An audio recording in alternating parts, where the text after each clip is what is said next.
महाराष्ट्र में जिस तरह का ड्रामा शुरू हुआ है, लगता है कि उद्धव सरकार कुछ ही घंटों की रही है। जी हां, आपको बताएं, वहां शिवसेना में फूट हो गई है और शिवसेना के सीनियर लीडर एकनाथ शिंदे वो इस समय गुजरात के सूरत शहर में हैं, जहां भारतीय जनता पार्टी का शासन है और भारतीय जनता पार्टी की लीडरशिप के टच में है। अलग होने का कारण उन्होंने ट्वीट करके बताया। उन्होंने कहा कि जो शिवसेना है, जो बाला साहब ठाकरे जी की शिवसेना है, वो शिवसेना हिंदुत्व पर बनी थी, हिंदुत्व के मुद्दे को लेकर चली थी, हिंदुत्व की रक्षा के लिए बनाई गई थी। लेकिन आज की वर्तमान जो शिवसेना है, उसने हिंदुत्व के मुद्दों को छोड़ दिया है और ऐसे लोगों के साथ गठबंधन किया है जिनसे शिवसेना की मूल विचारधारा मिलती ही नहीं है।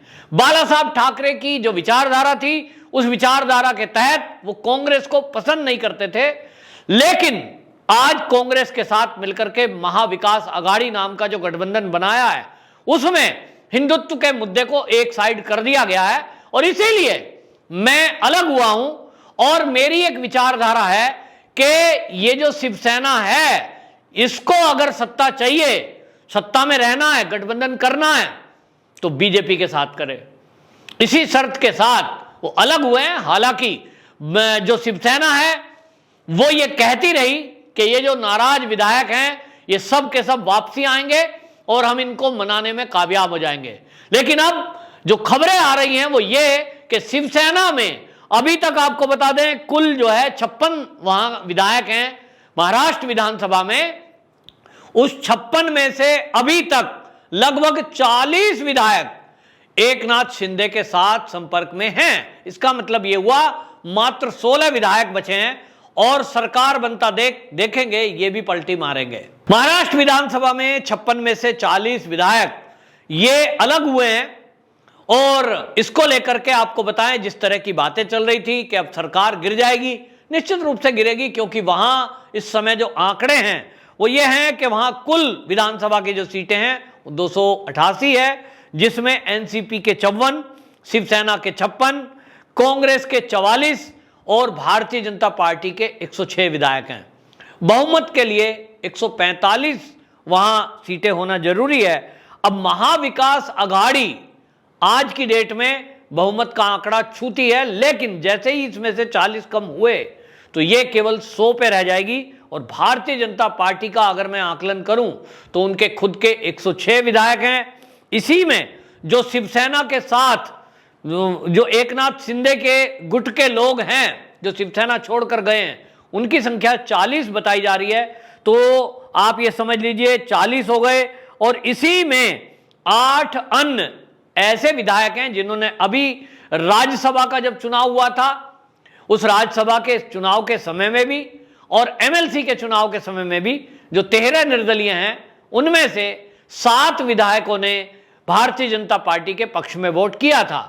और वो 7 तो पक्के माने जा रहे हैं, लेकिन यह भी भारतीय जनता पार्टी का कहना है कि यदि सरकार बनाने का कोई अवसर आता है तो इन 13 में से 10 विधायक हमारे साथ होंगे। यानी 106 कुल भारतीय जनता पार्टी के विधायक अभी वर्तमान में हैं। 40 शिवसेना के टूट के आ जाएंगे, निर्दलीय में से 10 आ जाएंगे, तो 40 और 10 50 और 6 56, 156 संख्या हो जाती है। जबकि बहुमत के लिए 145 का आंकड़ा चाहिए और इसीलिए भारतीय जनता पार्टी के पक्ष में यदि ये टूटे हुए विधायक आते हैं तो निश्चित रूप से ये जो है एक सरकार बनाने का अवसर भारतीय जनता पार्टी को मिल रहा है और भारतीय जनता पार्टी का ही अगला मुख्यमंत्री देवेंद्र फडणवीस बनने जा रहे हैं। यह आकलन इसलिए भी है क्योंकि जो विधानसभा का अध्यक्ष है वो मान्यता देने की बात आएगी तो ये जो 40 विधायक टूट करके शिवसेना से एकनाथ शिंदे के नेतृत्व में अलग हुए हैं, अब ये माना जा रहा है कि ये वापसी नहीं करेंगे। और जिस तरह की ट्वीटबाजी हुई है, जिस तरह की खेमेबाजी हुई है और जिस तरह से ये सूरत के ले मेरिडियन होटल में शिफ्ट हो गए हैं अब, और वहां भारतीय जनता पार्टी के मुंबई के, महाराष्ट्र के जो विधायक हैं वो भी अब वहां पहुंच गए हैं। अब वहां एक बड़ी बैठक होगी और उसके बाद सीधा, जैसा कि होता रहा है, हमने देखा है, राज्यपाल के यहां ये सीधे ले जाए जाएंगे राज्यपाल के सामने परेड कराने के लिए। राज्यपाल महाराष्ट्र के कोश्यारी जी वो ये देखेंगे कि ये विधायक संख्या के हिसाब से कितना है और इसलिए उद्धव सरकार को बर्खास्त कर नई सरकार को बुलावा दिया जाएगा। लेकिन यहां एक पेच अभी तक यह है कि शिवसेना के जो विधायक पार्टी छोड़ करके इधर आएंगे तो उनकी मान्यता रद्द की जा सकती है, लेकिन उनकी विधायकी रद्द नहीं हो सकती, ऐसा कानून के जानकारों का कहना है। बहरहाल इस सब को लेकर के कानून क्या कहता है, विधानसभा अध्यक्ष क्या कहेंगे, उनके ऊपर काफी दरमदार है। लेकिन इतना तो जरूर है कि यदि शिवसेना से 40 विधायक अलग होते हैं, इसका मतलब यह हुआ कि उद्धव सरकार गई। और यही एक बात होने वाली है कि या तो वो बीजेपी के साथ मिलेंगे, बीजेपी के साथ मिलकर के बीजेपी को समर्थन करेंगे और बीजेपी के पक्ष में वोट करेंगे तो देवेंद्र फडणवीस मुख्यमंत्री बनना तय है, क्योंकि मामला 156 के आसपास पहुंच रहा है, जबकि 145 चाहिए। अब यहां अगर यह होता है कि ये जो बाहर निकले विधायक हैं, विद्रोही हैं और ये दूसरा दल बनाते हैं, तो इस दल को मान्यता मिलती है कि नहीं, ये कई सारे ऐसे सवाल हैं। लेकिन बहरहाल इतना जरूर कहा जा सकता है कि ये जो उठापटक हुई है, इसमें इतना तो तय है कि जो चीजें अंदर से आई है, हिंदुत्व के मुद्दे पर आई है, हिंदुत्व के नाम पर आई है। और मैं काफी दिनों से कह रहा हूं, जब से उद्धव मुख्यमंत्री बने, कि ये जो शिवसेना है वाकई में इसकी जो शिवसेना की आत्मा है, जो शिवसेना की आधारशिला है, ये जो नींव रखी गई बाला साहब ठाकरे जी के द्वारा, वो हिंदुत्व के मुद्दे पर रखी गई। दूसरा, कांग्रेस उसके विरोध पर रखी गई। लेकिन उनके बेटे ने केवल सत्ता प्राप्ति के लिए भारतीय जनता पार्टी की 15 साल पुरानी दोस्ती छोड़कर जिस तरह से शिवसेना ने कांग्रेस के साथ हाथ मिलाया, सोनिया गांधी के सामने झुके, ये सब पुराने शिवसैनिकों को भी नहीं अच्छा लगा। और इसके बाद अभी हाल ही चुनाव हुआ है, इस चुनाव में उन्होंने AIMIM से समझौता कर लिया। उनकी 2 वोट थी, 2 वोट लेने के चक्कर में AIM से जो समझौता किया AIMIM से, तो ओवैसी से समझौते को कोई शिवसैनिक नहीं पचा पाएगा। और इसलिए ये तत्काल फूट जो हुई है, इसका एक ही कारण है कि अब ये दिख रहा है कि विधानसभा का जो अध्यक्ष है वो भी बीजेपी का बनेगा। उसके बाद मान्यता की बात आएगी तो मान्यता के लिए भी वही निर्णय करेंगे, और इसलिए उस निर्णय के बाद सरकार बनेगी। और सरकार बनेगी तो पावर में आते ही उसके बाद आंकड़े और भी कुछ कहेंगे।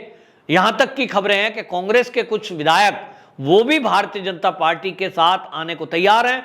इसी तरह एनसीपी का भी एक धड़ा टूटकर लगभग 20 विधायक, ये माना जा रहा है एनसीपी के, वो भी अलग होकर भारतीय जनता पार्टी में आने के लिए तैयार हैं।